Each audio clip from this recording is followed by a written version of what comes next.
இங்கிலாந்திற்கு எதிரான T20 தொடரை India 4-1 என்ற கணக்கில் வென்றுள்ளது. கேப்டன் சூரியகுமார் தலைமையில் T20யை கைப்பற்றியிருக்கும் இந்திய அணி இதே தெம்போடு ஒருநாள் தொடருக்கு மின்னல் வேகத்தில் தயாராகி வருகின்றது. இந்தியா இங்கிலாந்து இடையிலான ஒருநாள் தொடர் பிப்ரவரி 6ஆம் தேதி நாக்பூரில் தொடங்குகின்றது. தொடர்ந்து பிப்ரவரி 9 மற்றும் 12ஆம் தேதிகளில் அடுத்த 2 போட்டிகளும் முறையே கட்டாக், அகமதாபாத்தில் நடைபெற உள்ளன. ஒருநாள் தொடருக்கு கேப்டனாக ரோஹித் சர்மா அறிவிக்கப்பட்டுள்ளார்.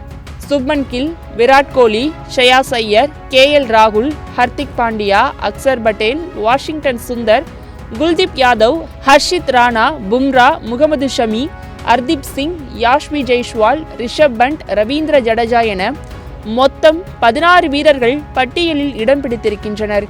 இதில் KL ராகுல், பும்ரா, ஜெய்ஸ்வால், ஜடேஜா மற்றும் ஹர்ஷித் ராணா ஆகிய 5 முதல் போட்டியில் வாய்ப்பு கிடைக்காது என நம்பக தகுந்த தகவல்கள் வெளியாகியுள்ளன. ஜடேஜாவிற்கு பதிலாக அக்சர், ராகுலுக்கு பதிலாக பண்ட், ஜெய்ஸ்வாலுக்கு மாற்றாக சுப்மன் கில் ஆகியோருக்கு வாய்ப்பு கிடைக்கலாம் என தெரிகின்றது. காயத்தால் அவதிப்படுவதனால் பும்ராவிற்கு ஓய்வளித்து பேக்கப் வீரரான ராணாவை பயன்படுத்தவும் கம்பீர் திட்டமிட்டுள்ளாராம். T20 போல ஒருநாள் தொடரையும் கைப்பற்றி தங்கள் மீதான விமர்சனங்களுக்கு பதிலடி கொடுக்க கேப்டன் ரோஹித்தும் தலைமை பயிற்சியாளர் கம்பீரும் மாஸ்டர் பிளான் போட்டு வருகிறார்களாம். இருவரின் திட்டமும் ஒர்க் அவுட் ஆகுமா என்பதை காத்திருந்துதான் பார்க்க வேண்டும்.